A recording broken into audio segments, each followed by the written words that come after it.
Law of the Bedroom, number 143. Part 2 of 4.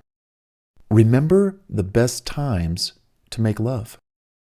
As those times present opportunities to make love to your gal, there may be problems and performance issues that are related to those times of being able to or not to being able to make love. So I want to get into all of that right now. This is almost like a sort of a precursor to the next law of the bedroom, which talks all about sexual wisdom that's important to remember and keep in mind and respect. So let me get into some of these problems and performance issues. And, well, you just think about it. And, hey, Bart, that doesn't apply to me. Or, oh, gosh, that did apply to me. Oh, that happened last week. Or, oh, that's happened to me before. So check this out. Well, let me bring something else up. Problems, performance issues, crisis with the kids, worries at work, unknowns and unforeseeables. Oh, and don't forget the little surprises, shocks, and acts of dismay and disbelief that happen in life. Well, no one's perfect, and once in a while, everyone's bound to experience some form of trouble in paradise. Best always to be prepared for it, so you can avoid some of it or all of it when it comes. Oh, and remember one thing about performance issues. Don't try so hard to be like everybody else or anybody else, but who you are. And there's probably something physical that's going on that can be worked on.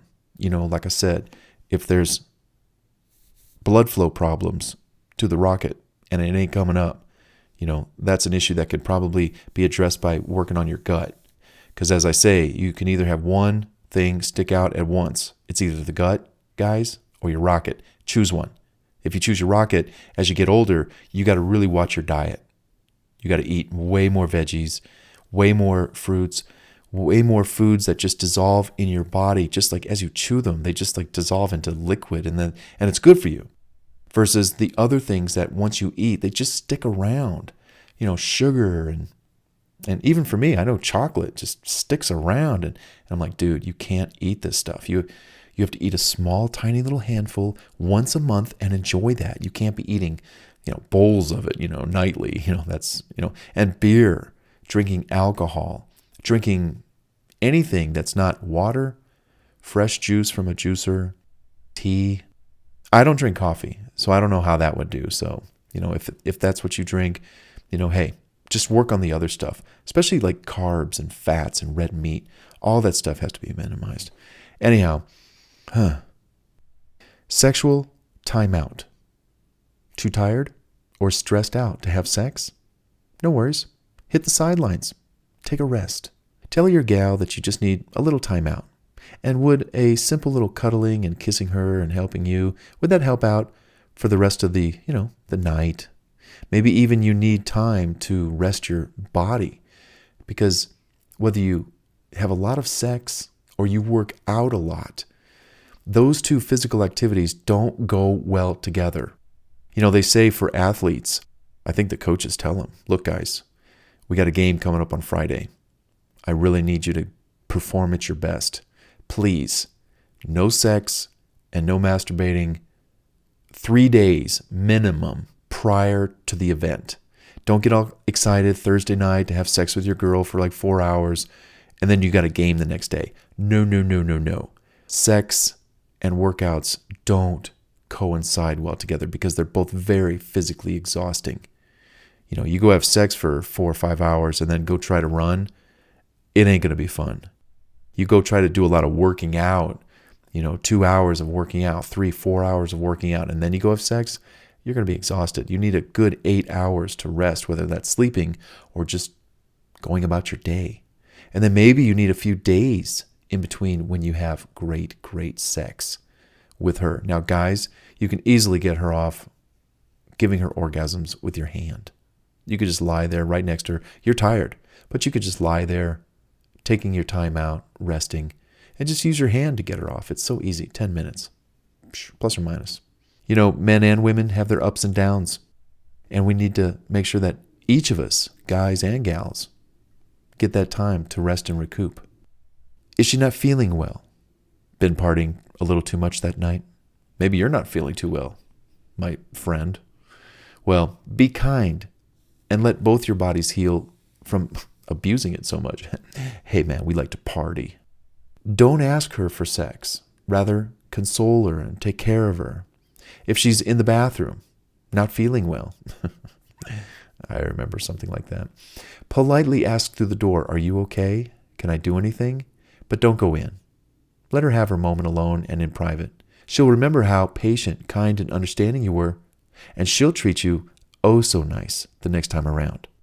You know this is true, because what if the tables were turned and you were the one not feeling well? When either of you are feeling a bit under the weather, don't have sex. Save your energy. Get better.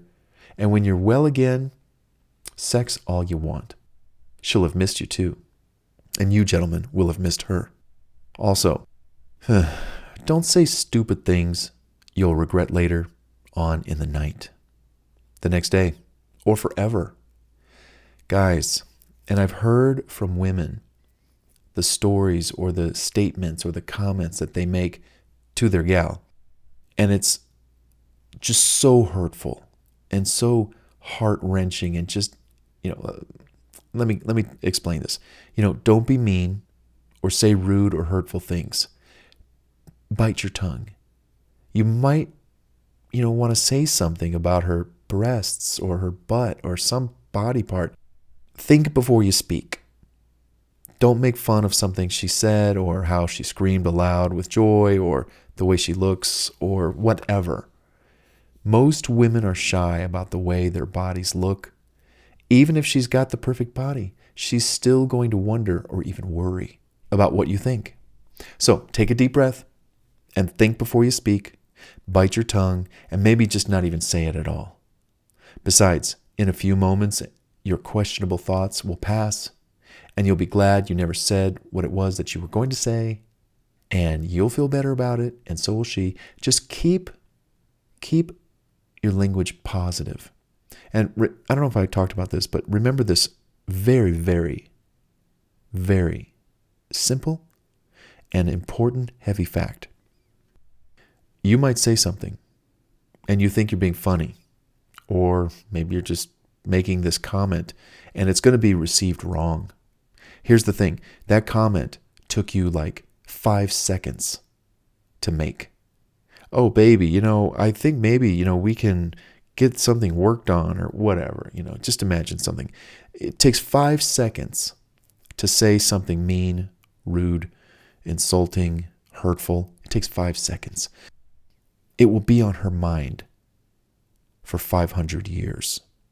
She will remember that forever. Now, let's say that you always make one tiny little comment every time you have sex. And let's say you've had sex 50 times. Well, now she has 50 of these ugly comments on her brain. That ain't good. Keep your mouth shut, guys. And don't say things that are hurtful and mean. And just to strike up conversation, think. I'm going to say that again. Think before you speak. Bite your tongue.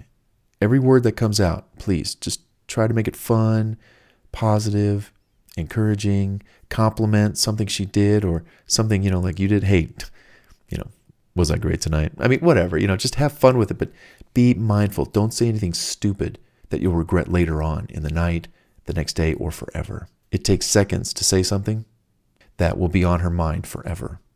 Don't do it.